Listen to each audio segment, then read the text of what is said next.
Back in November 2018, I was in the same boat as most people getting hyped for Kingdom Hearts 3. I hadn't played any of the spin-off games, and was getting concerned that I wouldn't understand anything in the new one. So when I found out that they had this juicy little pre-order bundle for only $100, I thought, heck yeah, let's do this. Without getting into detail, my personal life has taken a nosedive since then. I was slowly sinking into an all-time low, and as a result, Kingdom Hearts became a really important lifeline for me. Not just because it was an escape from reality, but because it was the kind of story that made me question my own datedness. The power of friendship, a light in every darkness. Sure, it's cheesy, but just because I'm older doesn't mean I have to outgrow those ideas. It made me want to stay optimistic, even when my own life was getting shittier by the minute. Why am I mentioning this? Well, the Kingdom Hearts community is pretty vocal about how bullshit some of the plot can be. Weird time travel, vague exposition, lore that's locked behind games that weren't made available to the main PlayStation consoles until recently, lore that's still locked inside mobile apps, and I'm not saying that none of that's valid just because the game means something to me. But I think it can be easy to forget what makes a story special to people when all anyone can talk about is how much it sucks. I was going to do a video about something like 50 things Kingdom Hearts did right, and I can do something like that down the line if people want it, but for now, I'd like to explore some overarching themes that are embodied through several characters throughout the series. In other words, I want to talk about some characters and themes that mean something to me. Because at the end of the day, it doesn't really matter what Kingdom Hearts is, or how or why Xehanort made like 13 of himself, or why Mickey randomly lost his shirt in that one scene. What matters is what the game has been trying to say to us, as people who've been growing up with it since we were kids. What matters is how the battle against darkness isn't just some vague good versus evil story. It's about fighting your own demons and choosing to stand for something. So, sure, I can swallow some plot bullshit if it ultimately has a good message. And I'm sure a lot of fans would say the same and want to hear more about the good things Kingdom Hearts has done. So, that's mostly who this video is for, and also for some people who are still thinking, why the hell is this still popular? If you don't really care about the emotional mushy stuff, then this might not be for you. I'm not going to spend too much time explaining the context for each character, so I'd recommend only watching this if you're already caught up on everything. I'm going to be discussing some spoilers from the first game, all the way up through 2.8, so if you're cool with that, let's roll.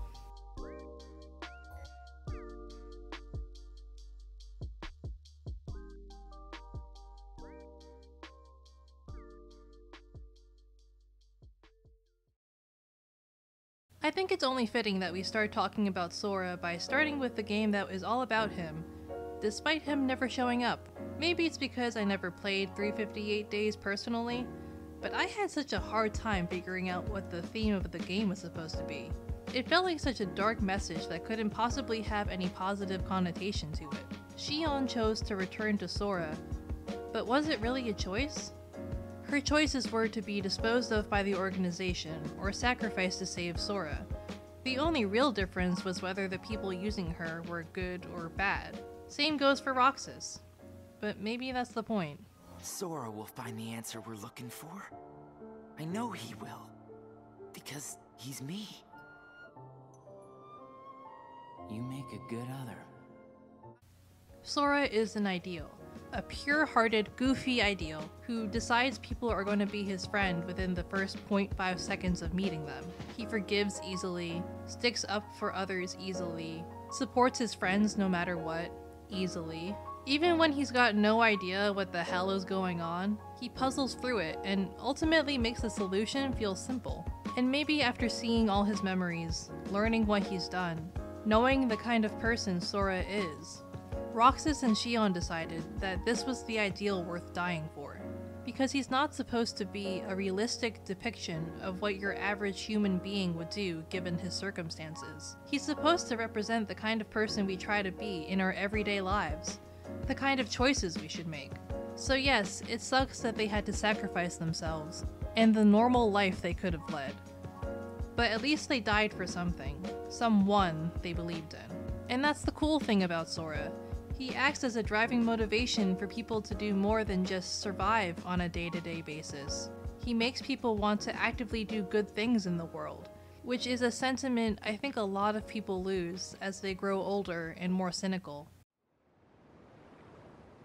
I wished I could live life the way you do. Just following my heart. New me? Yeah. You're more like Sora. Should I be flattered? I try too hard to be the role model. It's more fun to just listen to my heart. Which is Sora-esque.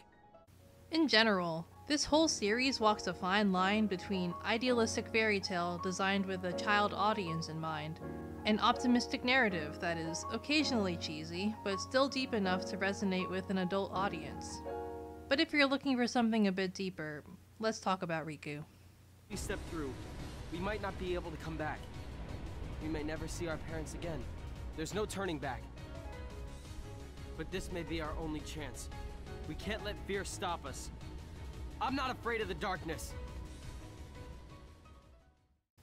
If you only played 1 and 2, you probably either hate Riku or don't give a shit about him. In the first game, his motivation to join the dark side is pretty weak. And then the next time we see him, it's almost the end of the game. The main games don't spend much time developing his character, but the games that do it really well.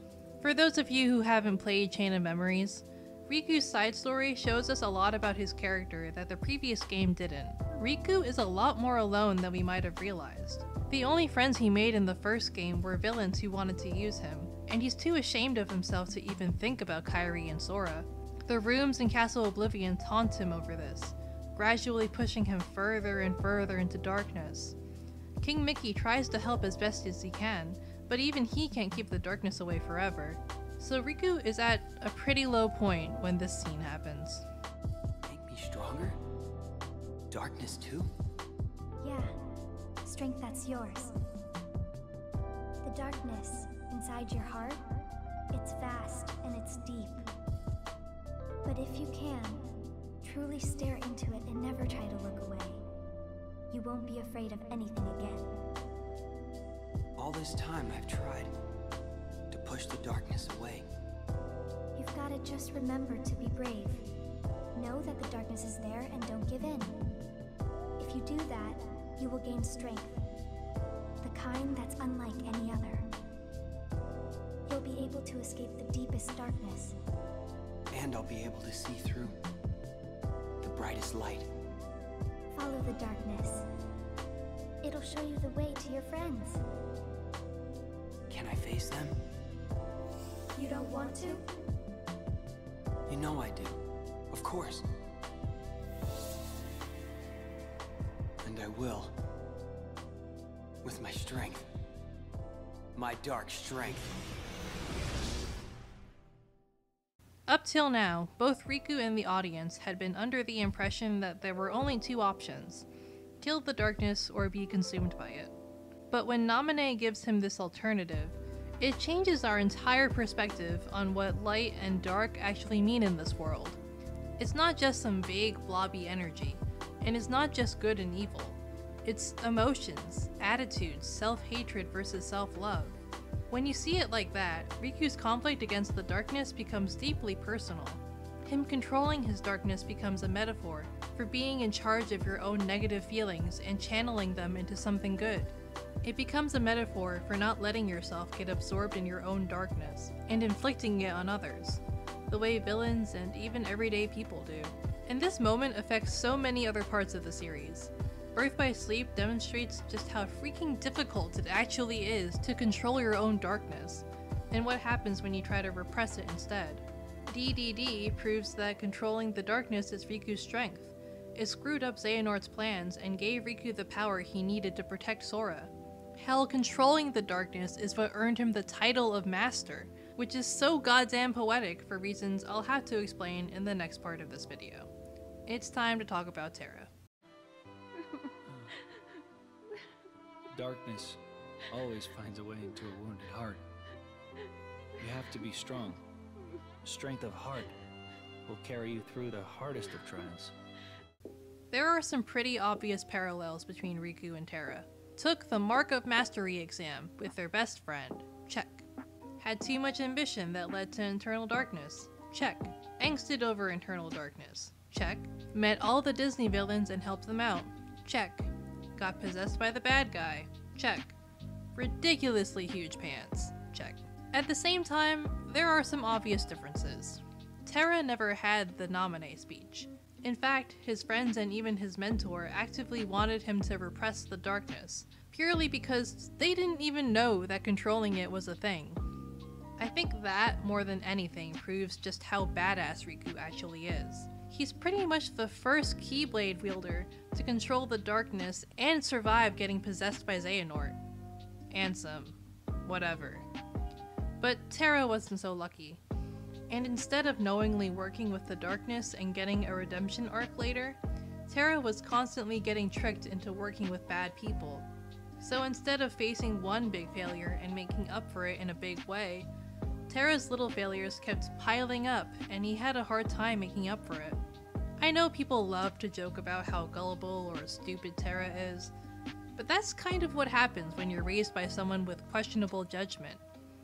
Terra was old enough to question the whole repression thing Ericus had been feeding him, and he had to leave home to figure out an alternative for himself. So he approaches these obvious villains and tries to see the good in them. We do it all the time too, questioning the traditional narratives we were raised with and trying to see it from the bad guy's perspective.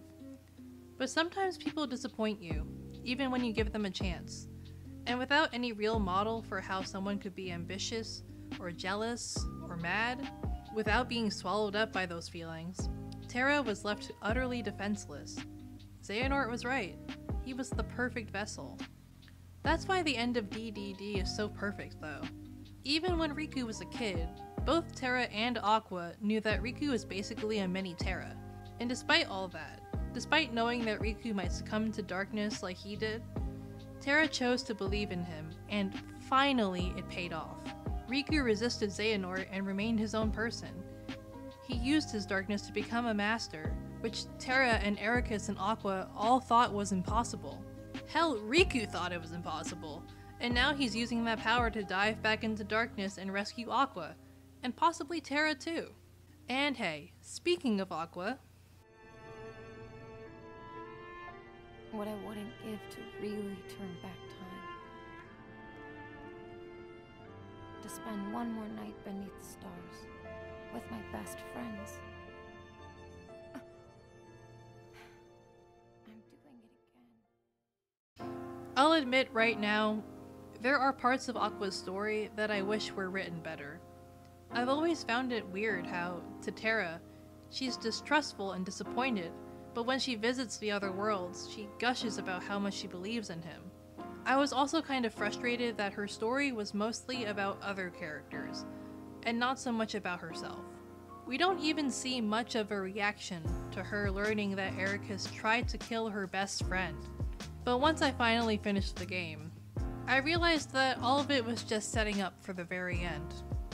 In the Dark World, Aqua sees a vision of all the people she met along the way.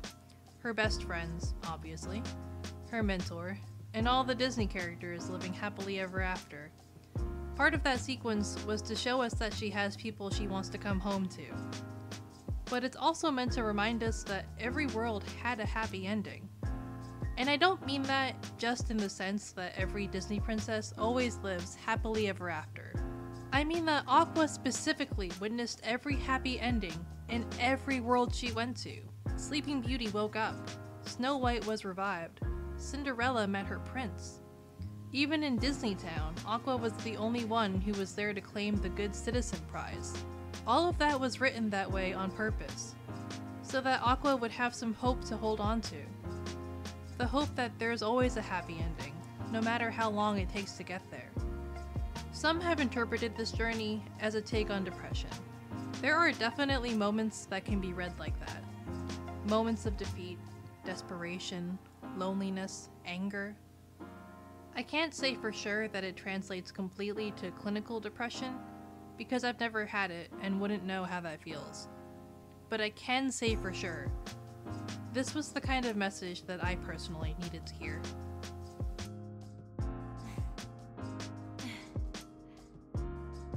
There's always a way. And yes, even though it was delivered through children's cartoon characters, I felt moved by it. Actually, I felt moved because of that. Sora, if I go looking for you, will I find you? I'll always be with you, right here. You don't have to go anywhere. Just stay here, and you can see me anytime you want. If you were a kid when you first played Kingdom Hearts, you're probably well into your 20s by now. You're old enough to understand the concepts in this video. Depression, self-hatred, moral ambiguity. And it might be weird to think that all of that is something you can read into a game starring children's characters, but maybe that's the point. That even as you grow older, you don't have to outgrow the lessons and morals that you learned as a kid. I want to take this back to Chain of Memories. By the time you reach Riku's story, you're already familiar with the UI and the pacing of each level. When you're playing Sora on each floor, Donald and Goofy wait around for you to enter the next world. In each world, you revisit old friends, see some cutscenes, and fight the bad guy. Lather, rinse, repeat. When you're playing Riku, no one's there to greet you. You enter each world and all you find are enemies. No cutscenes, no allies, just Heartless and boss fights. Riku wanders each world, looking for someone to greet him, and his own mind haunts him, insisting that he has no one. Only people who used him and threw him away. Even in the goddamn menu, there's a blank slate under the word friends, where Donald and Goofy used to be. They wrote his depression into the UI. Riku is about as alone and scared and self-hating as he can be. And then along comes Mickey. Please don't give up. Believe in the light. That's a request from my heart. Okay. I'll do my best. Trust me, I'll try to find a way to reach you. I'll get there. I promise.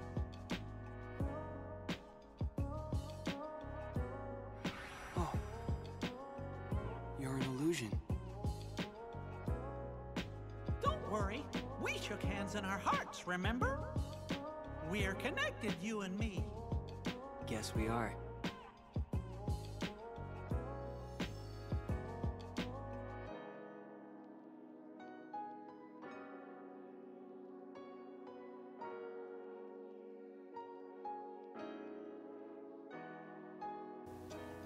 There was a lot of psychological shit going on during this game. Sora had a gradual meltdown over his own memories and whether he could trust himself. Riku had a gradual meltdown over his own darkness and how to get rid of it. And through it all, their lifelines were, well, Disney characters. Iconic, classic Disney characters. Characters who remind us of our childhood and the corny friendship and love values that came with it. There are a bunch of other scenes too. The end of Birth by Sleep, for sure, but also every scene in every Disney World, in every game. Scenes that show us that we don't have to be so caught up in the cynicism of adulthood that we completely forget the sense of safety and hope we used to have as kids. People like us, people who still like Kingdom Hearts and Disney no matter how old we get. We hang on to the magic of our childhood and don't have to feel ashamed of it. Because no matter what's going on in our lives, when we play this game, we can believe in happy endings too.